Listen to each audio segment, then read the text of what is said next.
Olá meus amigos, o meu nome é Marisa, bem-vindos ao meu canal Caminhada com Deus. Eu estou a fazer este vídeo pela segunda vez, eu já fiz e acabei de olhar para a câmera e não tinha gravado. Pensei, que chatice, mas pronto, vou fazer mais uma vez. É possível que eu de vez em quando olhe para o lado, é porque eu tenho que ficar a ver se grava-se, o que é que está a acontecer, né? Porque a câmera não gravou da outra vez. Mas pronto, esqueçam-me quando eu estiver a olhar para o lado e vamos lá. Hoje o vídeo é a pedido de uma inscrita aqui do canal, a nossa irmã seguidora de Jesus, que o nome dela no canal está assim, seguidora de Jesus. Ela pediu-me que eu contasse a minha história da minha separação, do meu divórcio e cá estou eu então. Antes de tudo eu quero agradecer pelo carinho desta inscrita que me enche de elogios e eu fico até sem jeito quando leio. Muito obrigada e vamos lá. Eu pensei, já que eu vou falar do final, de como tudo acabou, por que não falar também do começo, não é? Pois é, como foi que eu conheci o meu marido? Quando eu conheci o meu marido, eu estava numa relação. Já há uns 3 anos e eu não era feliz nesta relação. Sobre esta relação eu já falei aqui no meu testemunho, no meu primeiro testemunho. Um dia então estava no meu trabalho, numa loja, quando o meu marido chegou. Na altura ele não era meu marido, claro. Ele chegou com a namorada dele, que era, ou é ainda, não sei, uma amiga da minha irmã. Nós nos conhecíamos e ela então passou por lá para dar um olá. Eu quando o vi pela primeira vez pensei, ele é muito bonito, mas foi simplesmente aquele pensamento na altura. Eu achei ele bastante bonito, mas depois eu nunca mais tive notícias dele, não o via, não falava com ele. Simplesmente aquele primeiro pensamento, quando nós vemos alguém que realmente é muito bonito, que nós achamos muito bonito. Depois de um tempo, esta amiga da minha irmã foi então para o Brasil. Ela voltou para o Brasil, ela é brasileira, e numa noite ela ligou-me a perguntar se eu podia ajudar o ex-namorado dela em Portugal. Ele não sabia falar muito bem português e precisava de ajuda sempre para ler papéis, para tratar de algumas coisas.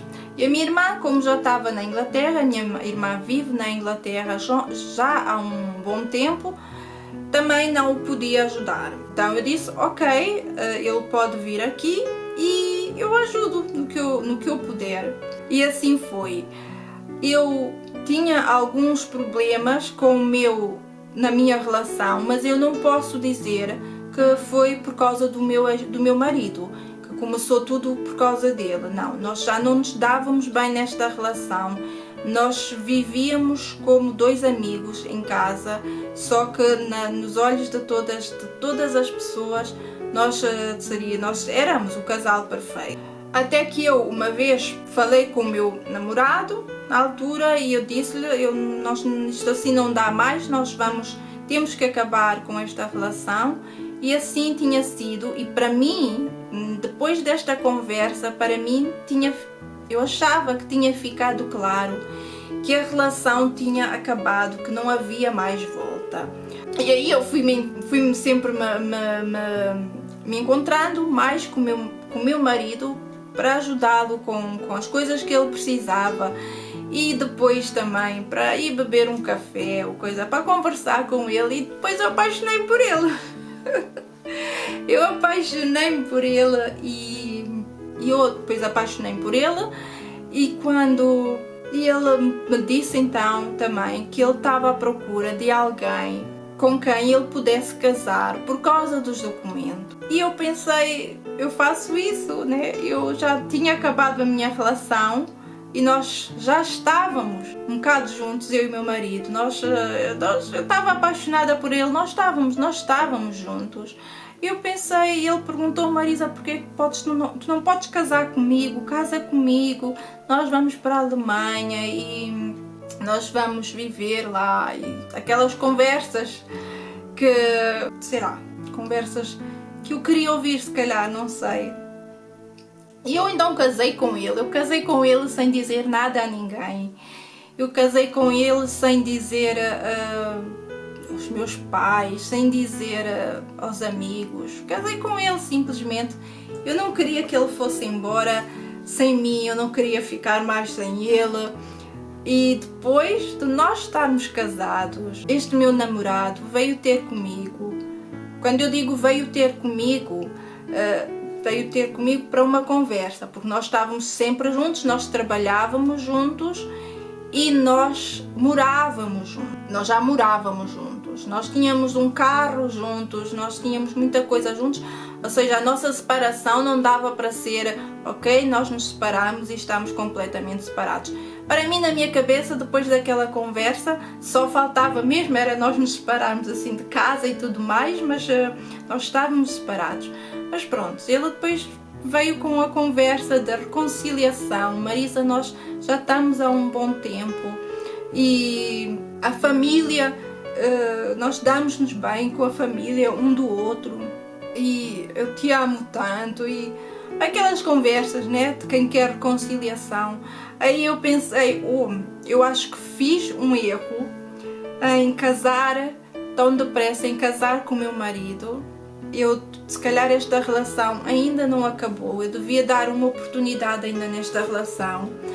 Então fui ter com o meu marido e disse, sabes uma coisa, eu vou tentar a minha reconciliação com o meu namorado. Nós já estamos há bastante tempo, a família, nós conhecemos a família um do outro, nós moramos juntos, nós temos um carro e quando o tempo passar para os teus papéis, então diz-me que nós fazemos o divórcio e pronto. E assim foi. Eu depois durante um bom tempo não vi mais o meu marido, tentei com que o relacionamento continuasse a prosseguir. Eu disse ao meu namorado que eu estava casada, então contei-lhe esta história, né? Como é que eu tinha conhecido o meu ex-marido e que eu tinha-me casado com ele e tudo mais. E pronto, e assim eu tentei levar aquele relacionamento adiante, só que não adiantou. Aquela relação estava-me a deixar doente, eu estava completamente infeliz. E depois de um bom tempo eu disse, não, peço desculpa, mas não adianta, nós temos que nos separar. E assim foi, nós nos separamos e eu então eu procurei o meu marido e disse-lhe, sabes, a minha relação acabou para sempre, não tem mais volta. E depois nós ficámos juntos. Ele disse-me, então Marisa, nós podemos ir para a Alemanha, nós podemos trabalhar na Alemanha, viver lá. E eu disse, então vamos. Peguei das minhas coisas sem dizer a ninguém e vim com ele aqui para a Alemanha. Depois, aqui na Alemanha, o meu marido ficou bastante diferente. Ele já não era mais a pessoa que era em Portugal. Nós tínhamos bastante brigas, discussões por causa da família dele, que estava sempre a pedir dinheiro. A família dele só queria dinheiro e muito dinheiro. Mas, porque quando nós nos conhecemos em Portugal, ele foi sincero comigo e disse que ele tem uma irmã mais nova que iria se casar. E na Índia, como irmão mais velho, ele queria fazer o casamento da irmã, que é assim, a tradição deles. Ele queria pagar o casamento e realizar este casamento. E porque ele me tinha dito isso desde o começo, eu disse, ok, tudo bem, então que seja assim, até o casamento da irmã dele, o dinheiro que ele tinha ganho era para este casamento. Até que depois o casamento foi realizado e ele, quando voltou para a Alemanha, eu reparei que ele estava bastante diferente. Ele estava estranho, simplesmente, porque a família dele queria que nós nos separássemos Até o momento do casamento da irmã dele, ele estava praticamente que livre, mas eles depois queriam que ele também, como ele era mais velho, né, que ele também seguisse a vida dele com uma mulher que também fosse indiana. Nós tínhamos bastante discussões. Eu reparava que ele ficava sempre muito estranho quando ele falava com a família, e eu dizia-lhe que a família dele não me aceita de certeza, e ele dizia: não, Marisa, isso são coisas somente da tua cabeça. Até que depois do nascimento do meu filho, eu queria comprar algo para o meu filho nasceu em janeiro, aqui inverno, aqui na Alemanha é bastante frio, como vocês devem imaginar, ou se calhar nem devem imaginar de tão frio que é aqui. Então nós precisávamos de comprar tipo que um cobertor para o carrinho do meu filho, um saco térmico que há aqui para pôr nos carrinhos dos bebés no inverno. Eu disse ao meu marido que nós precisávamos de comprar isso, e ele disse-me que não tinha dinheiro. Ele disse: Marisa, tu sabes que todo o meu dinheiro foi para este casamento, eu vim há pouco tempo da Índia, ainda não trabalhei o suficiente, não temos dinheiro para isso. Eu disse: ok, então vou tentar arranjar de uma outra maneira, e então fui pedir a uma associação que ajuda a pessoas carenciadas. Eu disse-lhes que não tinha dinheiro e que nós precisávamos daquilo, né, para o nosso filho.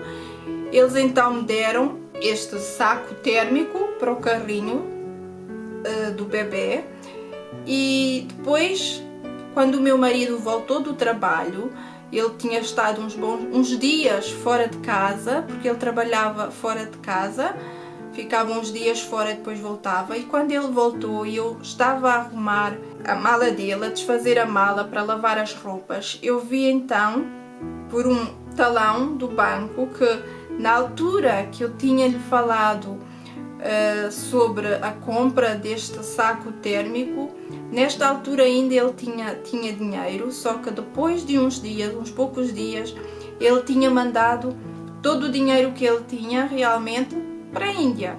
Ele tinha mandado mais de 1000 euros para a Índia, mas a mim tinha-me dito que não tinha dinheiro para o carrinho, para o saco térmico do nosso filho, mas na altura que eu lhe disse ele ainda tinha.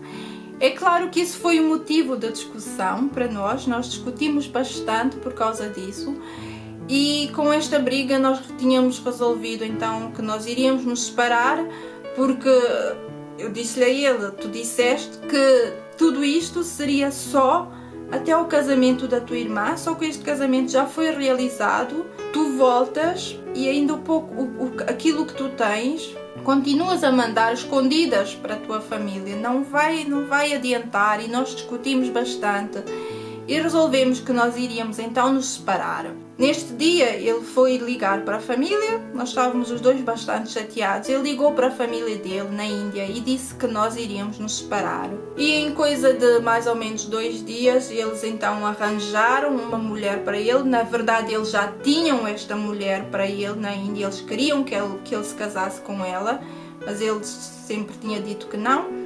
Mas nesta altura que ele ligou a dizer que nós iríamos nos separar, então eles arranjaram tudo muito depressa na Índia, fizeram o noivado deles na Índia sem ele lá, mas oficializaram esse noivado na Índia. E depois de uns 2 dias, quando nós tínhamos conversado e decidido que afinal nós não iríamos nos separar, então quando ele ligou para a família a dizer que nós não iríamos mais nos separar, a família dele disse que agora seria tarde demais, que eles já tinham realizado o noivado dele na Índia com esta pessoa e que agora ele teria que escolher entre a família dele lá ou nós aqui.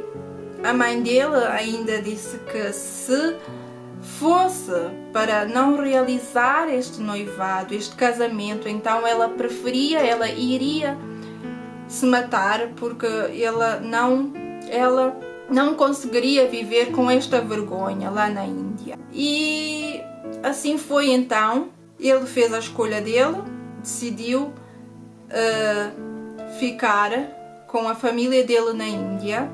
Ele disse que não aguentaria viver com o peso na consciência que a mãe dele teria se matado, teria morrido por causa dele, por causa de uma decisão que ele tinha tomado. Então ele decidiu que assim seria. Nós teríamos que nos separar. No dia da nossa separação, do nosso divórcio, no tribunal, nós estávamos lá com as pessoas que queriam realizar o divórcio, e o meu filho também estava lá no carrinho dele, ele ainda era pequenino, e nós tínhamos os dois lágrimas nos olhos, eu e o meu marido. E a pessoa que estava lá, uma senhora que estava lá para assinar os papéis também connosco, perguntou-nos, mas eu não percebo porque é que vocês estão a fazer isso. Porquê é que vocês estão a fazer isso se nenhum de vocês dois quer fazer isto? Porquê é que vocês estão-se a separar? Eu olhei para ele e disse, porque tem de ser assim, não é? Tem de ser assim. E ele olhou para mim e disse, oh Marisa, deixa estar agora. Agora é tarde demais. E assim foi, tarde demais para salvar o meu casamento, para salvar a minha relação. Eu fiquei um bom tempo chateada com Deus quando isso tudo explodiu do nosso divórcio, que nós iríamos nos divorciar. Eu orei bastante, eu pedi bastante a Deus que Ele não deixasse que isso acontecesse. Eu fiz muitos propósitos com Deus, mas não adiantou, Deus não mudou nada, aconteceu tudo assim como aconteceu, nós nos divorciamos, ele se casou com esta pessoa, tem agora a família dele, tem mais 2 filhos, acho eu, e eu dei durante um bom tempo as culpas a Deus. Eu disse, se Deus gostasse realmente de mim como pai, se Ele me amasse, e Ele sendo Deus, o Deus do impossível, eu nunca duvidei que Ele é o Deus do impossível, mas eu sempre perguntei, se Ele é o Deus do impossível, por que Ele deixa com que isto aconteça? Porque nós estávamos casados, Ele era o meu marido, o pai do meu filho, e eu orei tanto para Deus e Ele não mudou esta situação. Porquê? E eu então, depois de um bom tempo, só depois de mesmo muito bom tempo, é que eu percebi que na realidade eu estava a dar as culpas a quem não tinha culpa de nada. Tudo aquilo que eu estava a viver, tudo aquilo que eu vivi, foram simplesmente as consequências das minhas próprias escolhas. Sim, muitas vezes nós tomamos escolhas erradas sem perguntar a Deus o que é certo, o que é errado, o que Ele quer que nós façamos ou não. E nós tomamos as nossas decisões e fazemos tudo aquilo que nós temos vontade, e quando tudo dá errado, então vamos a Deus e praticamente queremos lhe obrigar a fazer algo que na verdade somente tu, neste caso eu, era culpada. Eu fiz a minha escolha e eu tinha que arcar com as consequências. Deus podia mudar? Claro que sim, Ele é Deus, Ele pode tudo, mas nós temos que aprender que na vida nós temos que tomar escolhas, e às vezes estas escolhas que nós tomamos são erradas, e um dia mais cedo ou mais tarde nós vamos ter que nos confrontar com as consequências desta escolha.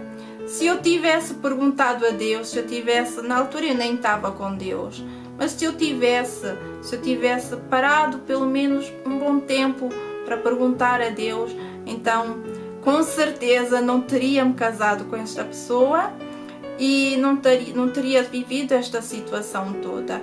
Mas ainda assim Deus esteve sempre comigo, a me dar forças na altura que eu estava tão cansada, tão fraca. Ele sempre estava a pôr pessoas ao meu lado para me ajudar e me levantava nos momentos em que eu estava tão caída e pensava que não conseguiria continuar. Pode ser que tu estejas a viver a consequência da tua própria escolha, uma escolha que um dia tu fizeste sem consultar a Deus e agora pedes que Deus mude tudo e perguntas porquê que tu não fazes, Deus, ou muitas vezes nós damos a culpa ao diabo e dizemos: isto é o diabo que está a vir contra mim, está a vir contra a minha vida. Sim, o diabo existe, sim, ele vem contra nós, ele se aproveita das coisas que nós o damos, que nós mesmo pomos nas mãos dele, que é para ele usar contra nós. Por isso, muitas vezes, tudo aquilo que nós estamos a viver é simplesmente as consequências das nossas escolhas, das nossas próprias escolhas.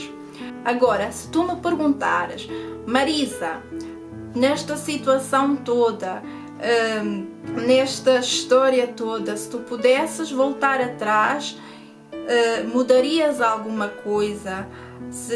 Haveria alguma coisa que tu deixavas de viver ou mudavas nessa história? Eu vou te dizer, com certeza há duas coisas que eu faria. Sim. Uma delas, a primeira, seria acabar com o meu primeiro relacionamento. Sim, eu teria tomado esta decisão, eu não teria mudado esta decisão, eu simplesmente teria até acabado bem mais cedo com este relacionamento. Agora, quando eu olho para trás, penso como é que eu consegui ficar tanto tempo nesta relação. Eu não quero aqui dizer que esta pessoa era má, não. Esta pessoa gostava bastante de mim e fazia muita coisa por mim, mas era uma relação em que eu vivia sufocada e completamente infeliz. E a segunda coisa em que eu faria, de certeza também, seria casar com o meu marido. Sim, eu não iria mudar esta história se eu pudesse voltar para trás e viver tudo outra vez, sem Deus, claro, né? Porque com Deus, né? Se eu pudesse voltar atrás, eu não iria mudar nada dessa história. Eu iria casar com o meu marido, mesmo sabendo que iria terminar como terminou, porque eu vivia este amor. Eu amava-o mesmo e eu vivia este amor, e dele eu tenho o melhor filho que Deus poderia ter me dado, mesmo depois de tantos erros, de tanta coisa errada que eu fiz. Deus me presenteou com o melhor filho que eu poderia sonhar em ter. E agora eu tenho o meu filho, tenho Deus e tenho a esperança de encontrar alguém que me ama e que eu também o ame, né? Porque eu estava com o meu namorado, que gostava bastante de mim, fazia tudo por mim, mas eu não era feliz, e depois fiquei com o meu marido, que eu gostava bastante dele e fazia tudo por ele, mas ele, pelos vistos, não gostava o suficiente de mim para dizer não à família dele. E prontos. Então agora eu espero em Deus. Quando encontrar uma pessoa, vou perguntar: é esta agora a pessoa certa ou não é? Porque o mesmo erro por duas vezes eu não quero cometer. Uma vez foi o suficiente para aprender muitas coisas, aprender que as consequências das nossas escolhas vêm. E então é muito importante que nós, antes de nós tomarmos uma decisão, que nós perguntemos a Deus qual é a escolha que eu devo tomar, que é para quando dar tudo errado, nós não pormos a culpa para aqueles que não têm culpa de nada, muito menos dar a culpa a Deus, aquele que deu o seu próprio filho para morrer na cruz por ti. Eu espero que nós nos voltemos a encontrar na próxima semana. Que Deus te abençoe. Até a próxima vez. Tchau!